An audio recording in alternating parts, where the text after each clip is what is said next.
¿Qué implica o qué significa la palabra vida cristiana? Eso implica más que todo despojarse del viejo hombre. Amén. Desde que nosotros empezamos a dar el primer paso que todo ser humano se acerca a la salvación, es el oír la palabra de Dios. Ahí es el primer paso para acercarnos a la salvación y vivir la vida cristiana. Entonces, desde el momento que escuchamos la palabra de Dios, el Señor empezó a hacer en nosotros una obra, consiguiendo así la decisión voluntaria de arrepentirnos y de convertirnos de nuestros pecados. Amén. En Hechos 2:38 dice: arrepentíos y bautícese cada uno de vosotros en el nombre de Jesucristo para el perdón de los pecados y recibiréis el don del Espíritu Santo. O sea que este es el inicio de la vida cristiana, desde el momento que nos arrepentimos y nos convertimos del camino de perdición que llevábamos y tomamos el camino de la salvación. Amén. Entonces, desde ese momento el cristiano opta una posición de aprendiz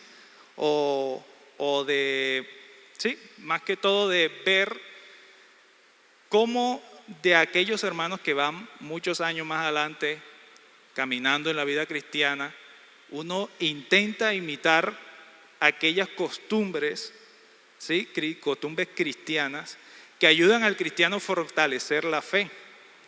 Entonces, el cristiano cuando se convierte toma esa posición de aprendiz, ya que la vida cristiana es un desarrollo de prácticas y costumbres, pero todo envasado en la palabra de Dios. Toda nuestra costumbre, nuestros dichos o todo lo que encierra nuestra vida, todo tiene que ser basado en la palabra del Señor. Esto con el fin de acrecentar la fe en el Señor, la comunión con el Señor y también con los feligreses, con los demás hermanos. ¿Esto para qué? Porque siempre tenemos el objetivo de ser mejores cristianos para el Señor. Como dice la Biblia, que nosotros vamos creciendo como la luz de la aurora. Amén. Entonces, la pregunta sería, ¿qué característica entonces debe presentar un cristiano? ¿O qué característica debe presentar la vida cristiana?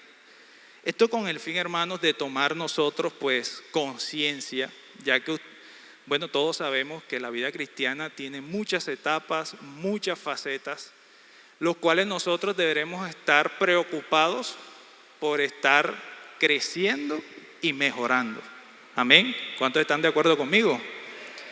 Entonces nosotros debemos estar en constante crecimiento y conciencia de que debemos ser mejores para el Señor. Entonces, ¿qué característica debe presentar la vida cristiana?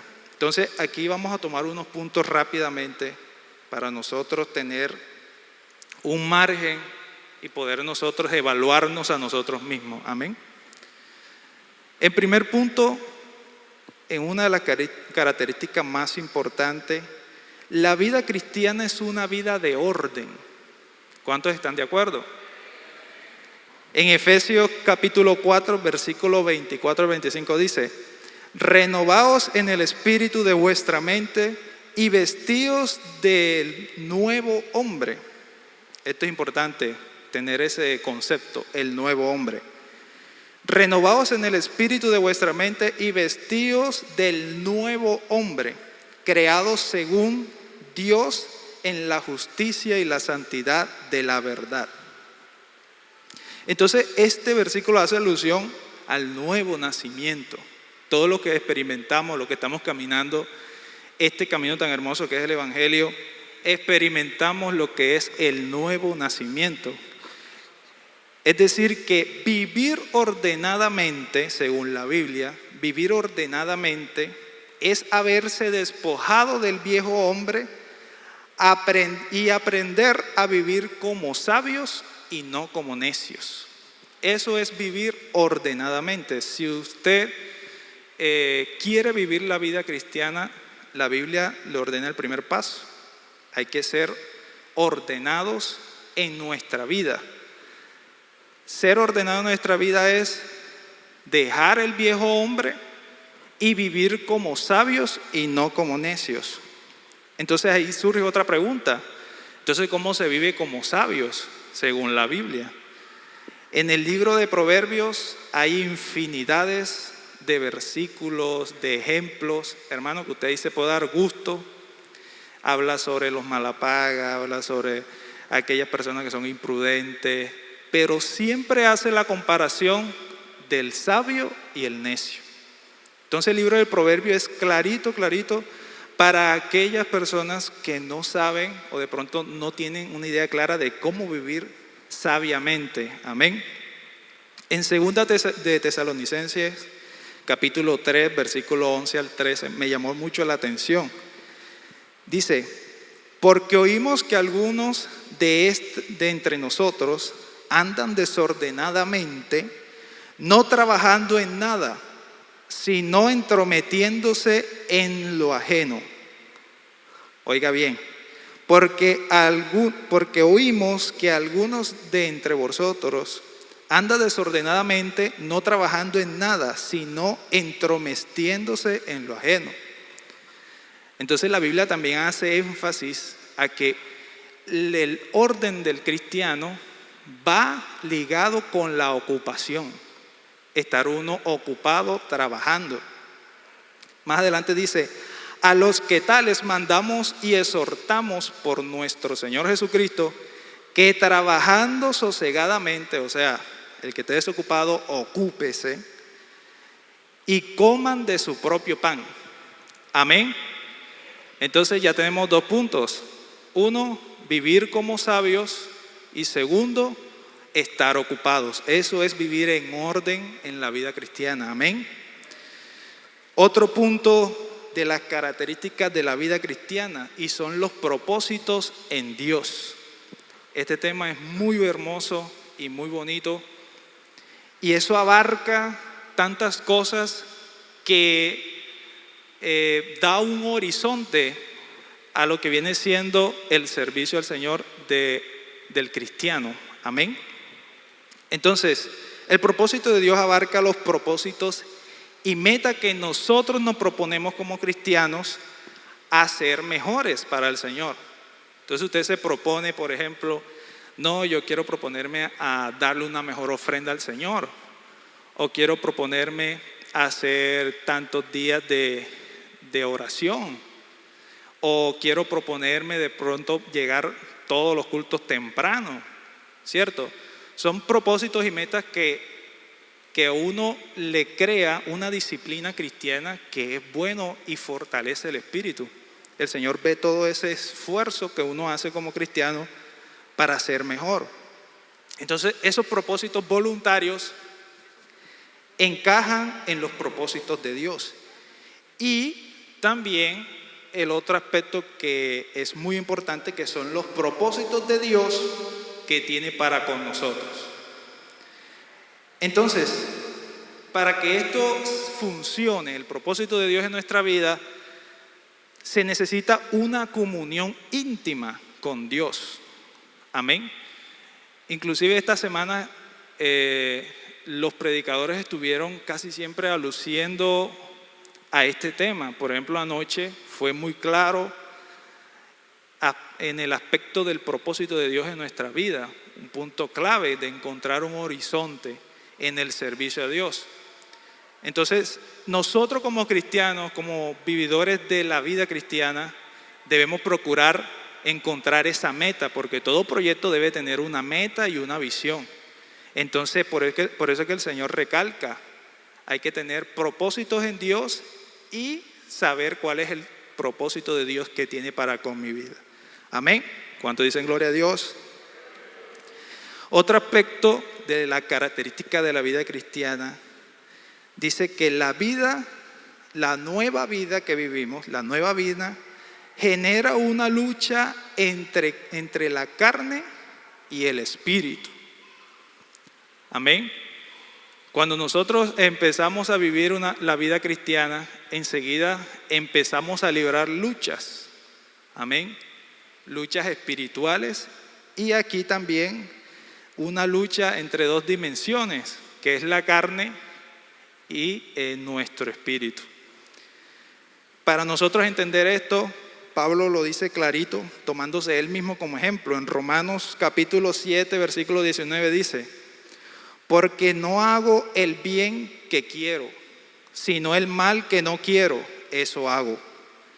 Y si hago lo que no quiero, ya no lo hago yo, sino el pecado que mora en mí. Es decir, que él está diciendo que los impulsos de la carne es por el pecado que habita en la carne. Entonces, por eso para muchos, los que no caminan esta vida del Evangelio, les es fácil hacer lo malo. Esto porque aún existe en ellos el cuerpo de la carne que se inclina a hacer lo malo. Entonces por eso ellos no tienen como por decirlo así, un traspié o de pronto una decisión de decirle no al pecado, porque es que no tienen fuerzas. Ya, entonces, para que esto pueda surgir en la persona de no pecar, debe nacer de nuevo. Eso lo dijo el mismo Jesucristo. Entonces nosotros que hemos nacido de nuevo, que estamos en el camino del Evangelio, para nosotros nos es difícil pecar. Es lo contrario a la persona que no está caminando la vida cristiana. Entonces, si a alguna persona le es fácil caer en la tentación, hay que pedirle ayuda al Señor. Señor, ¿qué me está pasando? Porque entonces estamos fallando en esa parte como cristianos. Entonces, para un cristiano de verdad, para una persona que está caminando la vida cristiana, le es difícil pecar. Esto porque hemos experimentado el nuevo nacimiento. El nuevo nacimiento hace referencia al nacimiento de agua y del Espíritu. Es decir, que nosotros nos crucificamos juntamente con Cristo y dejamos el viejo hombre y empezamos a andar en el Espíritu. Amén. Dice Romanos 8:14, porque todos los que son guiados por el Espíritu de Dios, estos son hijos de Dios. Ahí dice clarito, porque todos los que son guiados por el Espíritu de Dios, o sea, los que vivimos en el Espíritu, o sea, nosotros somos hijos de Dios. Amén. Otra característica de la vida cristiana es que todo cristiano vive una vida de altibajos. Con esto no quiero que me malinterprete de que uno anda pecando y reconciliándose, pecando y reconciliándose. Eso no es altibajos. Eso de pronto uno puede tropezar porque uno no está exento al error, ¿verdad? Pero para eso Dios tiene muchos planes para uno volver al camino y que uno no se vuelva a extraviar. Hago referencia a que todo cristiano vive una vida de altibajos, es porque el ser humano es un ser emocional. Eso quiere decir que las emociones que nosotros tenemos influyen de manera constante en los propósitos espirituales. O sea que lo que nosotros sentimos en las emociones influye en nuestra vida espiritual. Hay veces que nos sentimos desanimados. La Biblia habla del que está desanimado, del que no tiene aliento, de aquella persona que está cansada, ¿verdad? Y es normal pasar momentos así porque uno se cansa, uno se estresa, uno vive momentos duros, ¿cierto? Y obviamente eso influye en los propósitos que nosotros tenemos para vivir la vida cristiana. Entonces, todos los altibajos que se tienen en la vida cristiana se dan ya sea por las pruebas que vivamos, ¿cierto? Las tentaciones o también nuestras malas decisiones o nuestras malas acciones. Amén. Entonces hay cosas que uno no se busca, ¿cierto? Porque uno se puede forzar para hacer las cosas bien, pero puede que le salga el resultado bien o puede que le salga el resultado mal. Entonces, si le sale el resultado mal, a uno le afecta emocionalmente. Entonces, ¿qué posición debe tener el cristiano cuando las cosas no están bien? Cuando nuestras emociones se sienten un poco cabizbaja, un poco bajo de nota, ¿cierto? En 2 Corintios capítulo 12 dice: por lo cual, por amor a Cristo, me gozo en las debilidades, en afrentas, necesidades, en persecuciones y en angustias, porque cuando soy débil, entonces soy fuerte. Amén. ¿Cuánto dicen gloria a Dios? Esto es lo bonito del Evangelio. El Señor sabe que nosotros no somos seres todavía perfectos y tenemos nuestras debilidades y nuestros momentos que tenemos bajones, ¿cierto? Entonces el Señor nos manda esta palabra de aliento. Entonces, cuando yo soy débil, entonces soy fuerte. ¿Por qué, mi hermano? Porque el Señor se manifiesta en nuestras debilidades. Amén. Entonces, el Señor es nuestro complemento. Entonces, el cristiano, ¿qué debe hacer? Debe asumir, enfrentar esos altibajos. Porque los altibajos todos los vivimos. Momentos duros, momentos difíciles. Pero ¿qué tiene que hacer el cristiano? Afrontarlos, ir para adelante. Porque cuando se está arriba, ¿cierto? Cuando todo está bien, prácticamente nosotros somos intocables. Pero cuando están las cosas mal, ahí nosotros debemos de ser valientes. La Biblia nos manda a ser valientes. Por eso que la Biblia dice: esfuérzate y sé valiente.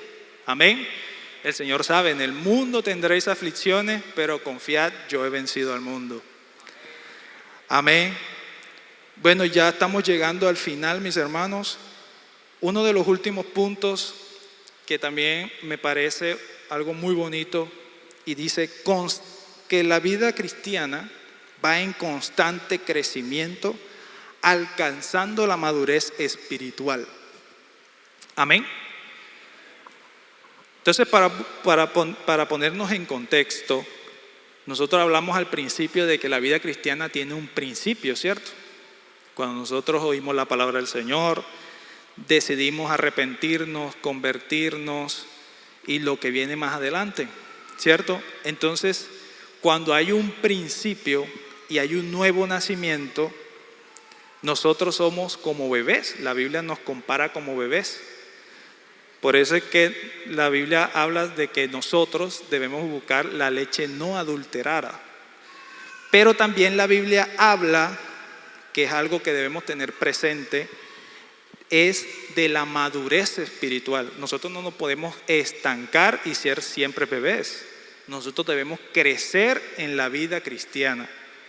Y eso se debe a que nosotros nos fijamos propósitos, ¿cierto? Lo que hablamos anteriormente, propósitos y metas. Y siempre esto va arraigado a que nosotros crezcamos en el Señor. Entonces, la madurez espiritual es un tema que debemos tener presente. Entonces, las etapas de la vida cristiana trae consigo múltiples enseñanzas. La Biblia dice que todas las cosas nos ayudan a bien. Es decir, que todas las cosas que nos suceden a nosotros como cristianos nos enseñan. Amén. Esto para enriquecer la madurez espiritual. Hay cristianos que se molestan cuando alguien los corrige, ¿cierto? Ahí ya vemos la contraparte. O cristianos que hacen lo que no entiende cuando Dios les habla directamente, que el Señor está utilizando un hermano, al pastor, al predicador, y cada persona sabe de que Dios le está hablando, ¿cierto? Y uno se hace como el loco. Eso me hace acordar cuando mi madre me daba comida, yo casi nunca tuve problemas con comer lo que sea, pero los primeros remedios sí eran como terribles, o cuando lo purgaban a uno, ¿cierto? Es igual la corrección es amarga. Cuando usted se va a purgar, se siente incómodo, o se va a tomar un remedio que lo hace ser somnoliento, que se le pierde la fuerza. Algunas personas han vivido esas etapas de recuperación de alguna enfermedad que son muy difíciles. Entonces el Señor, si sabe que una corrección, o sea, imagínese usted que el Señor tiene la cucharada con el remedio, que es la corrección, y se lo quiere dar en la boca y usted se hace loco, el Señor no lo va a obligar, ¿cierto? Pero ¿qué pasa? Que usted no va a crecer espiritualmente, se va a estancar. Y eso es lo que no queremos, amén, porque nosotros somos cristianos de verdad, amén. ¿Cuántos están conmigo? Nosotros somos cristianos de verdad, eso es una decisión que tomamos desde el principio. Entonces nosotros queremos crecer y ser maduros espiritualmente. ¿Para qué? Para que el alimento sólido que el Señor nos vaya a dar, nosotros lo podamos digerir, amén. Y podamos seguir creciendo porque nosotros somos como la luz de la aurora, amén. Entonces, la Biblia hace referencia a ser como niños, ¿cierto? Como lo dije anteriormente, pero también hace referencia a que nosotros debemos ser como niños, pero enfatizando a que hay que crecer espiritualmente. Es decir, cuando iniciamos la vida cristiana somos niños, ¿cierto? A medida que va pasando el tiempo y vamos viviendo cosas en la vida cristiana, nuestra vida espiritual se va fortaleciendo y vamos creciendo, ¿verdad? Ya después somos adolescentes, somos jóvenes, después ya somos adultos, ¿cierto? Pero la Biblia enfatiza, no se te olvide o te quiere como enfatizar lo bueno cuando empezaste. Por eso recalca el primer amor, recalca muchas cosas que nosotros vivimos cuando éramos niños. Entonces la Biblia enfatiza que uno tiene que ser como niño, pero creciendo espiritualmente. Esto lo dice en 1 Corintios capítulo 14, el versículo 20. Dice: hermanos, no seáis niños en modo de pensar, ¿cierto? Él hace énfasis a que nosotros tenemos que avanzar, tenemos que seguir para adelante. Hermanos, no seáis niños en el modo de pensar, sino sed niños en la malicia, pero maduros en el modo de pensar. Amén. Entonces, hermano, cuando usted esté enfrente de una corrección, enfrente de un llamado de atención, enfrente de algo que le incomoda, pero usted sabe que viene de parte de Dios, hermano, recíbalo. Recíbalo, que eso es para su crecimiento espiritual y para que vea que cuando usted esté adelante, usted mira atrás y usted dice gracias al Señor. Amén. Gracias, Dios mío, porque llegaste a tiempo. Bueno, mis hermanos, yo los invito a estar en pie. Ya para último punto, el último punto dice, una vida para triunfar. Amén. Un cristiano con una vida ordenada, con propósito, que sabe luchar, que asume los altibajos, que afronta las pruebas y huye de las tentaciones, que acepta las correcciones, recibe la palabra y la pone por obra, logrará alcanzar la madurez espiritual que le permitirá estar firme en el Señor. Amén. Esto en sí encierra lo que viene siendo la disciplina en la vida cristiana. Nosotros tenemos altibajos, debemos afrontarlos. Tenemos tentaciones, debemos vencerlas. Tenemos momentos difíciles, tenemos que también vencerlas, salir triunfantes, amén. Tenemos que tener propósitos en Dios de ser mejores, escuchar la voz de Dios, recibir las correcciones. Todas esas cosas que se combinan durante el día a día nos hace crecer espiritualmente. Y esto nos hace o es consecuencia de que nos hace permanecer firmes. Y la Biblia dice, el que permanece hasta el fin, este será salvo. Amén. Entonces yo les invito a todos los hermanos a estar en pie. Quiero, mis hermanos, que mediten en esta palabra. De verdad, esto nos hace pensar, ¿cierto?, en nuestra vida, hacer como un escáner, una revisión y decirle al Señor, Señor, ayúdame, Señor, a seguir avanzando. Amén.